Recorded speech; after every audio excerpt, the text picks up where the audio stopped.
জয় শ্রীকৃষ্ণ। রাধে রাধে। আজ হচ্ছে ভাদ্র মাসের শেষ শনিবার, তাই আশ্বিন মাসে ভালো থাকতে, বাধা বিঘ্নের নাশ করতে আজকের দিনে অবশ্যই কিন্তু আপনারা এই সামান্য নিয়ম মেনে চলুন। এতে নতুন মাসে আপনাদের ওপর স্বয়ং কর্মফলদাতা মহাদেব ও শনিদেবের কৃপা বিরাজ করবে। কারণ এই ভাদ্র মাসের শেষ শনিবার এই পিতৃপক্ষ মিলিয়ে এই দিনে এক মহাযোগ তৈরি করেছে। তাই অবশ্যই এই দিনে ভুলেও কিন্তু আপনারা এই খাবারগুলো খাবেন না।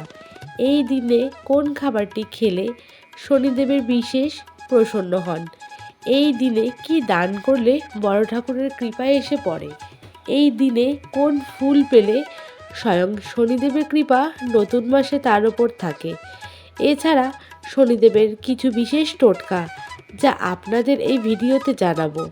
তাই অবশ্যই কিন্তু বন্ধুরা আপনারা ভিডিওটি পুরো দেখবেন।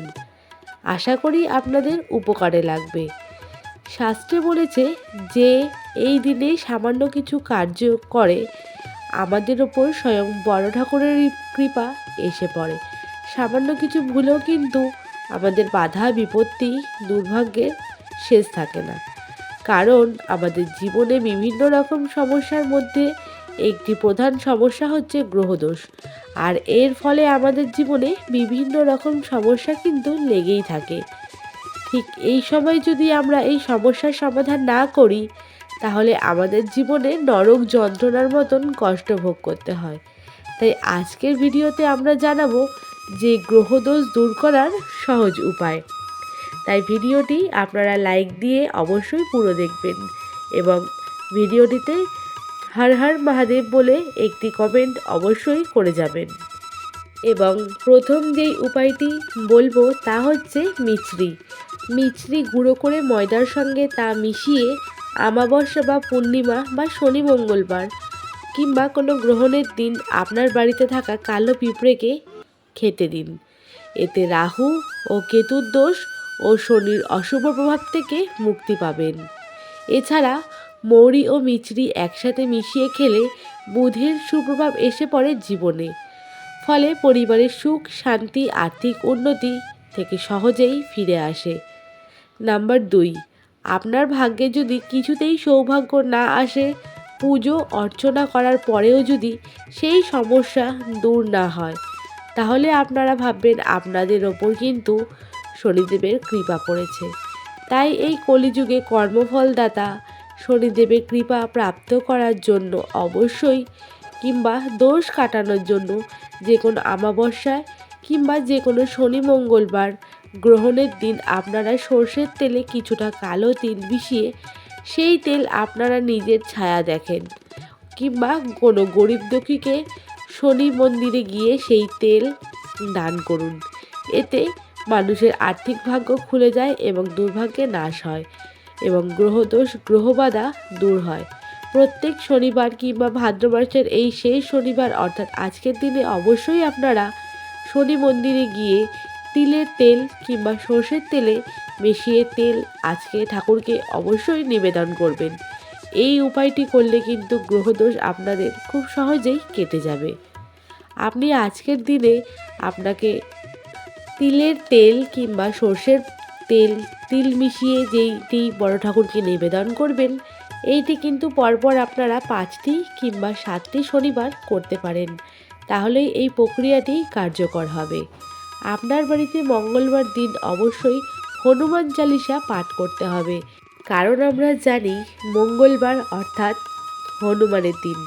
তাই নিজের বাধা বিপত্তি দূর করতে মঙ্গলবার দিন অবশ্যই হনুমান চালিসা পাঠ করবেন এবং বাড়িতে বজরংবলীকে লাল জবার সাথে লাড্ডু প্রদান করে পুজো করবেন। যেই বাড়িতে সর্বদাই উন্নতি বৃদ্ধি পাবে। তাই অবশ্যই কিন্তু এই কথাগুলি মাথায় রাখবেন। নাম্বার 3, গ্রহ বা যে কোনো সমস্যা দূর করার সবথেকে উপায় সহজ হচ্ছে ভক্তি।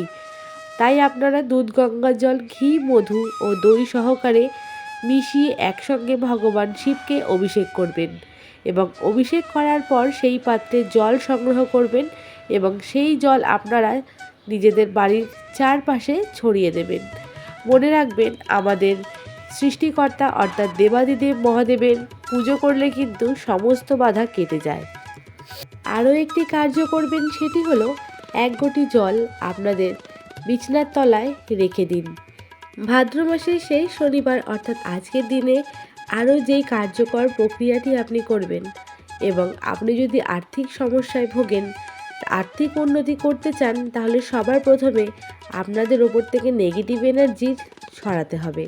তাই সামান্য কিছু লবণ নিজের হাতে নিয়ে নিজের মাথার ওপর থেকে 7 বার ঘোরান।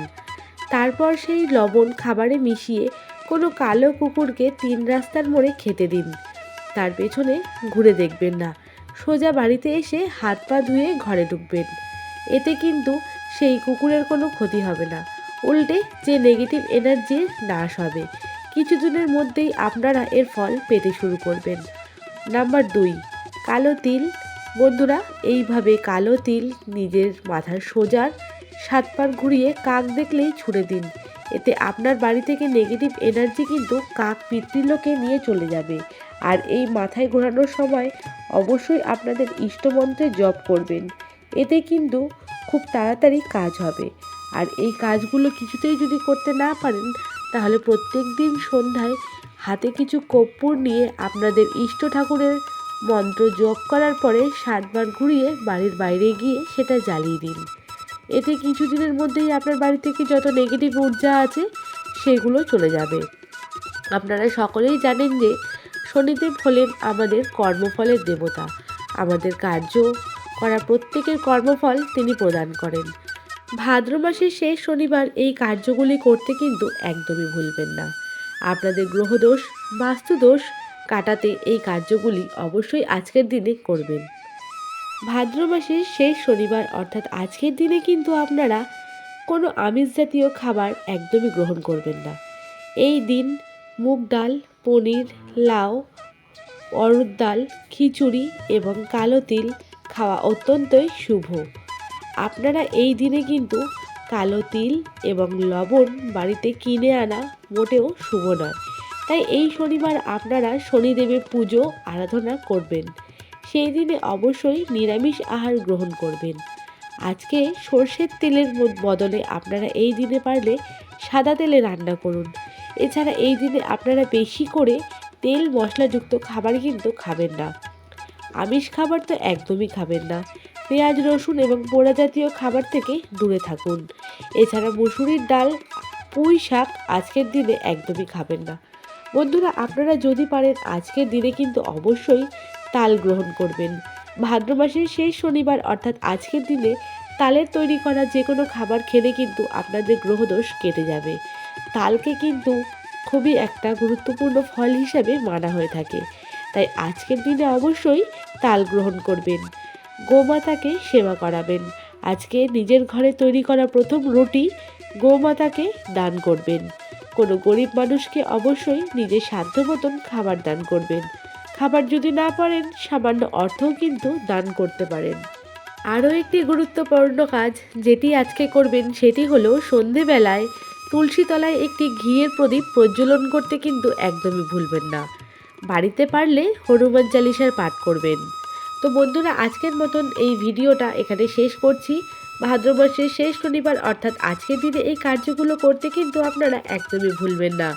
আপনাদের সঙ্গে দেখা হচ্ছে পরবর্তী কোনো ভক্তিমূলক ভিডিওতে। সবাই ভালো থাকবেন, সুস্থ থাকবেন।